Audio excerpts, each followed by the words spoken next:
Hello guys, in this video I am going to show you where to check if the servers are not showing under the pending managements when you have installed agent manually on those server. Under administration, if you scroll down, you can go to settings, and under security you can find this setting. So by default it is reject new manual agent installation. That's why you cannot see the servers under pending management, because it is going to reject those manual agent installation. So make it review new manual agent installation, and remember, do not checkbox this automatically approve the new manual installed agents, because it is going to approve all the new manual agents installation, and it is not going to show under pending management. It is directly going under the managed agents.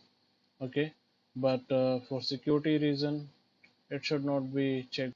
Okay, but if you know that there are multiple servers on which you are going to manually install the agents, then yes, you can do this. But I think it should be for time being, not permanent, because that's not a good practice.